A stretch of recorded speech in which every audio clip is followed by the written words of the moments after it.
Iniciamos agora mais uma aula sobre direito constitucional, agora analisando as consequências jurídicas de uma nova Constituição. É necessário entender que uma Constituição nova, quando ela surge, ela traz consigo uma série de normas, de princípios e de várias noções jurídicas que devem ser observadas. E, consequentemente, isso acarreta também mudanças em todo o sistema jurídico vigente. Então, uma Constituição, ela sendo uma Constituição nova ou ainda uma Constituição posterior que quebra todo o sistema jurídico anterior e inaugura um novo, traz essas consequências jurídicas que nós iremos analisar agora nesse vídeo.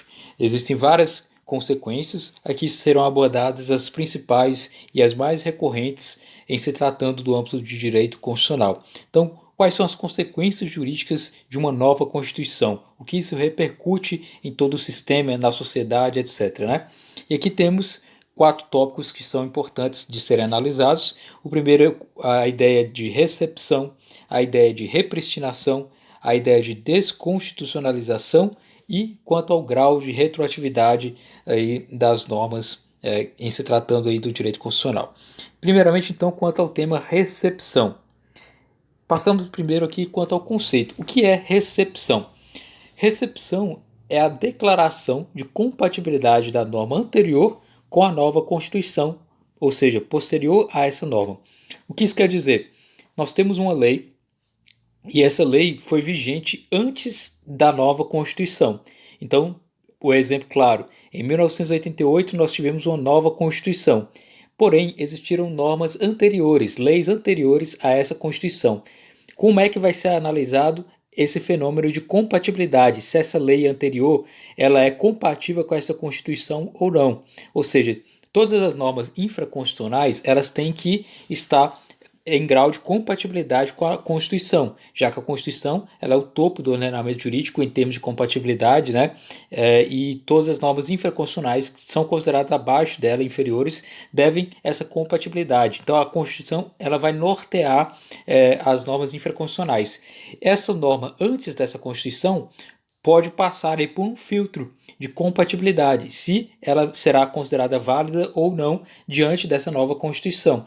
Esse fenômeno da recepção é justamente essa ideia de que se declara que determinada norma anterior a essa nova Constituição ela é válida e ela é compatível com um novo sistema jurídico, com a nova Constituição.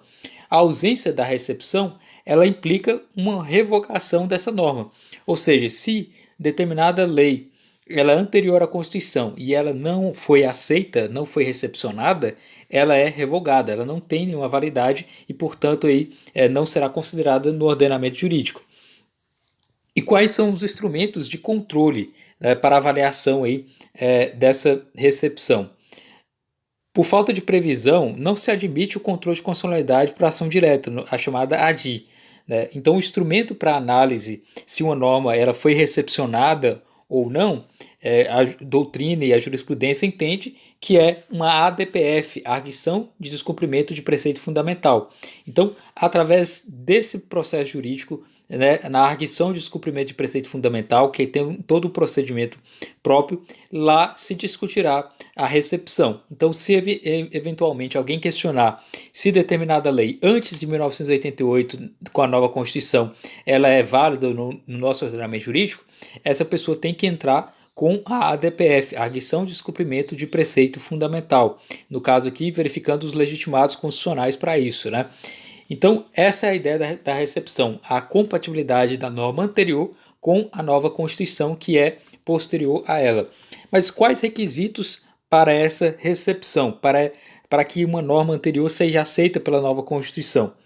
Temos vários requisitos, aqui estão os principais. Primeiramente, essa norma ela tem que estar em vigor no momento do advento da nova Constituição. Então, quando surgir a nova Constituição, ela tem que estar em vigor. Um exemplo claro, a lei de execução penal, ela estava em vigor, ela havia sido aprovada em 1984 e estava em pleno vigor em 1988. Aí ela era compatível em vários aspectos com a Constituição, portanto ela se manteve recepcionada. Dentre outras normas que são anteriores, né? Outro exemplo aí, o próprio Código Penal, né, que é anterior à Constituição de 88, porém ele estava em vigor em pleno ano de 1988 e passou a ser verificado com um grau de compatibilidade com a Constituição. Grande parte das normas, inclusive, até 1988, eram justamente anteriores àquela data. Então, seria um grau assim muito intenso se uma nova Constituição anulasse todas as leis anteriores ao sistema, né? E isso causaria um colapso no sistema e uma insegurança jurídica. Então, por isso que há essa recepção das normas anteriores ou não, essa avaliação, esse filtro constitucional aí.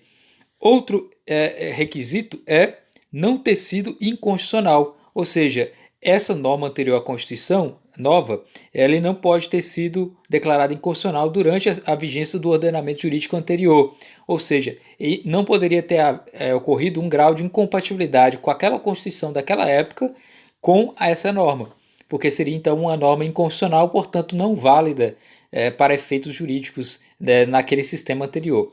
Além disso, é necessário ter uma compatibilidade material e formal na Constituição anterior, ou seja, no sentido de que era uma norma constitucional e compatível para aquela época vigente. Então, o exemplo que eu dei, a lei de execução penal, ele era compatível, essa lei, formalmente, no caso, todos os procedimentos foram seguidos para aquela norma que ela fosse considerada válida, e todos os procedimentos materiais também foram observados aí, perante a ideia da Constituição anterior. Além disso, deve existir aí uma compatibilidade, pelo menos material, perante a nova Constituição. A compatibilidade formal não seria um requisito propriamente, e sim o requisito é material. Por que essa ideia? Porque os procedimentos para a elaboração de uma lei poderiam ser diferentes com a nova Constituição e, portanto, não há aí essa aderência quanto ao aspecto formal. Um exemplo claro quanto a essa compatibilidade formal não ser necessária. A lei que trata aí do Código Tributário Nacional. O Código Tributário Nacional é uma norma infraconstitucional, né? Uma lei ordinária no ordenamento anterior. E no nosso ordenamento, a partir de 88, foi recepcionado, ou seja, foi aceito pelo sistema constitucional com o tom de lei complementar, porque a nova Constituição ela só aceita lei complementar para tratar de aspectos gerais de direito tributário. Então, recepcionou-se esse Código Tributário Nacional com status de lei complementar. Então, note que esse Código Tributário Nacional ele não teve os aspectos formais que a Constituição exige, ou seja, ser uma lei complementar. Mas o que é necessário para ser recepcionado é que haja compatibilidade material, né, e não formal propriamente. Embora possa existir também a compatibilidade dos dois, né, compatibilidade formal e material, mas o mínimo que se exige para uma recepção é a compatibilidade material diante da nova Constituição. Importante dizer que é possível a recepção de parte de uma lei. Por exemplo, um artigo, um parágrafo pode ser recepcionado e o restante não ser, ou apenas um capítulo daquela norma, etc. Né? Então é interessante dizer isso, que partes podem ser recepcionadas pela Constituição. E a recepção ou a revogação acontece no momento da promulgação do novo texto constitucional. Então o STF ele poderá modular esses efeitos dessa decisão, verificando aí a data em que ocorreu a promulgação do novo texto constitucional também. Além disso, nós temos que observar também a ideia da recepção material das normas constitucionais. O que isso quer dizer? Essa recepção material das normas constitucionais ela ocorre quando a nova Constituição recebe, por um prazo determinado, normas da Constituição anterior com o mesmo status de Constituição, com o mesmo status constitucional. Ou seja, essa nova Constituição ela deve expressar que determinado artigo da Constituição anterior ainda é válido e, portanto, deve ser aplicado ainda no ordenamento jurídico, mesmo com a nova Constituição. Isso então deve ser expresso pela nova Constituição, dizendo que aquele artigo, que aquela parte da Constituição anterior ainda é considerada válida. Se não for expressado pela nova Constituição, entende-se que aquilo foi revogado. Ou seja, tudo aquilo que não é expresso, declarado na nova Constituição, que ainda é válido, em se tratando de normas da Constituição anterior, será considerada revogada se não for expressamente declarado. Um exemplo claro está no disposto do artigo 34, caput, parágrafo 1º da ADCT, que trata aí sobre vários aspectos. Vale a pena a leitura, artigo 34, caput, parágrafo 1º da ADCT. Então, esse é o fenômeno da recepção, essa compatibilidade da norma anterior com a nova Constituição. Temos ainda que analisar a ideia de desconstitucionalização. O que seria essa tal de desconstitucionalização? As normas da Constituição anterior, desde que compatíveis com a nova ordem, elas permanecem em vigor, mas com status de lei infraconstitucional.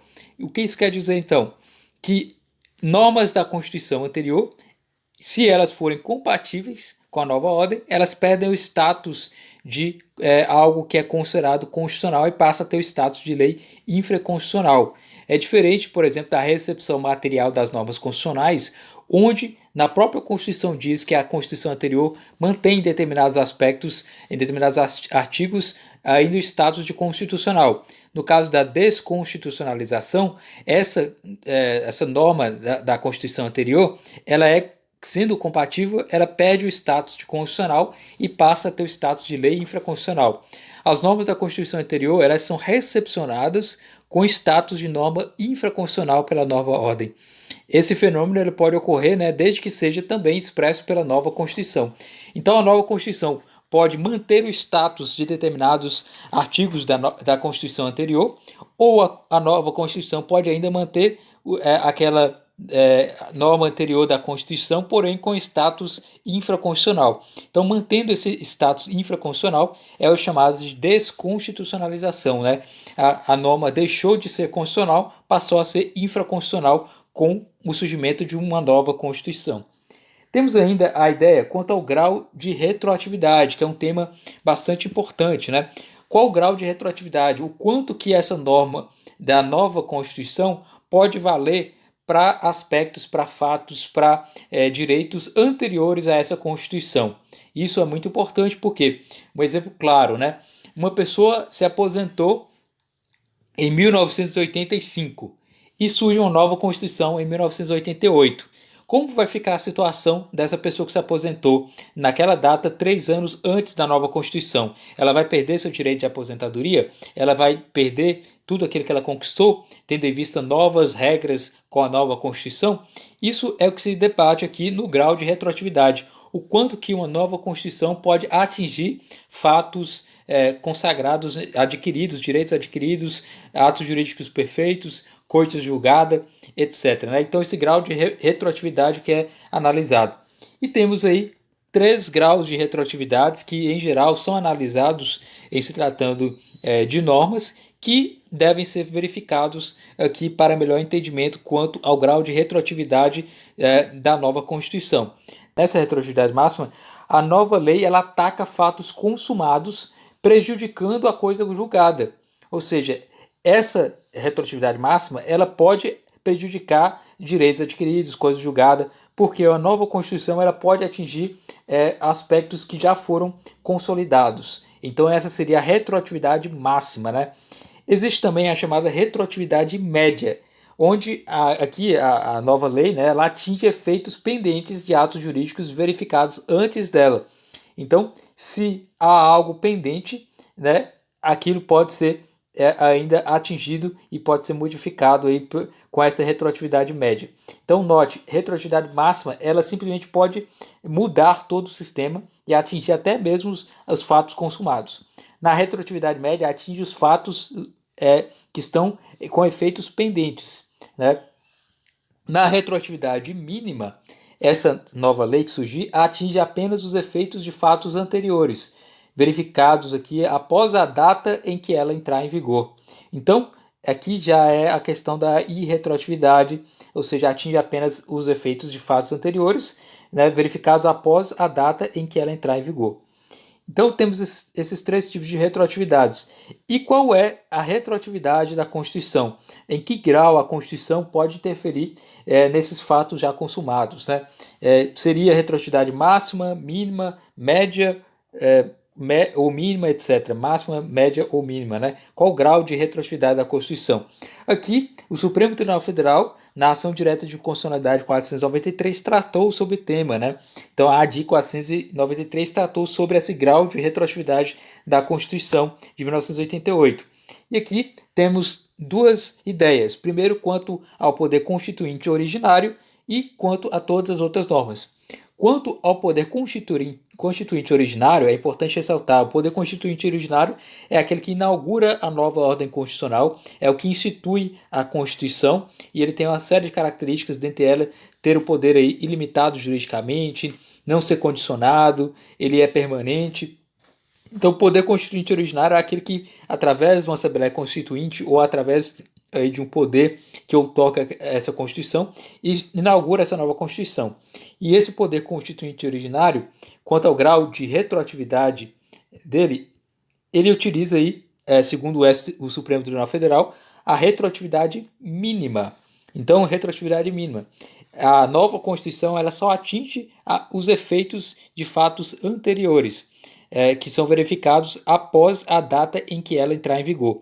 Então, em tese, o efeito aqui é ex nunc, ou seja, a Constituição ela passa a ter efeitos para os fatos que foram consolidados após a sua entrada em vigor.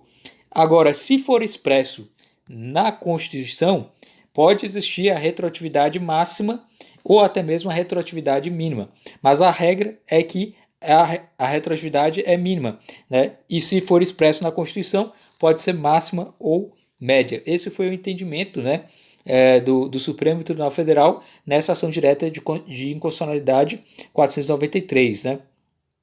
Ou seja, pode existir aí a hipótese de não existir direito adquirido contra essa nova Constituição, desde que haja expresso aí dizendo que não há direito adquirido quanto a tal coisa, etc., né? E quanto às outras normas, quanto à retroatividade das outras normas, né? Todas as outras normas seguem o princípio da irretroatividade, né? Ou seja, o grau de retroatividade é mínima, né? Porque estão sujeitas aqui ao princípio constitucional da irretroatividade da lei, que é expresso propriamente na Constituição e expresso aqui na Lei de Introdução às Normas do Direito Brasileiro, né? A lei não poderá retroagir para prejudicar o direito adquirido, a coisa julgada, o ato jurídico perfeito, etc., né? Então, é interessante dizer isso, né? As consequências da Constituição são essas várias aí. Primeiramente, recepção, né? O grau de compatibilidade da norma anterior com a nova ordem constitucional, a repristinação, agora que ainda não tratamos, né? Que é importante ser analisada. A repristinação está prevista no artigo 2º, parágrafo 3º da Lei de Introdução às Normas de Direito Brasileiro. A norma produzida durante a Constituição, por exemplo, de 1946, ela não foi recepcionada pela Constituição de 67. Não pode ser considerada vigente com uma nova Constituição, se compatível, salvo se assim dispuser. Ou seja, se a Constituição de 88 ela revoga a Constituição de 67, ela automaticamente não volta com norma produzida na Constituição de 46, né? Ou seja, temos a Constituição de 46, temos a Constituição de 67 e a Constituição de 88. O fato da Constituição de 88 revogar a Constituição de 67 não traz de volta as normas da Constituição de 46, né? Então o Brasil adota essa impossibilidade do fenômeno da repristinação aí no artigo 2º, parágrafo 3º da Lei de Introdução às Normas do Direito Brasileiro, né? Então é importante dizer isso, né? A norma que surge, a nova norma que surge, que revoga a norma anterior, não produz a volta da primeira lei que foi revogada pela segunda, né? Ou seja, salvo se expressamente assim a Constituição dizer, né, que tal norma da Constituição de 46 está plenamente vigente, etc., né? Então a repristinação ela necessita de expressa previsão aí na Constituição. Então, vimos aqui o fenômeno da recepção, da repristinação, que não é aceita. A recepção é aceita no sistema jurídico. A desconstitucionalização é aceita desde que expressa na Constituição os efeitos, né? O grau de retroatividade, vimos aí que é o grau de retroatividade da Constituição, ele é aceito como mínimo, né?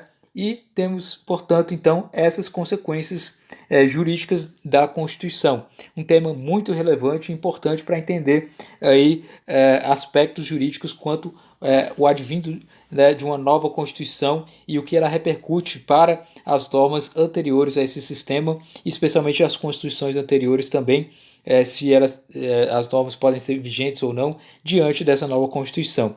Então, essas são as consequências de uma nova Constituição nessa aula de direito constitucional.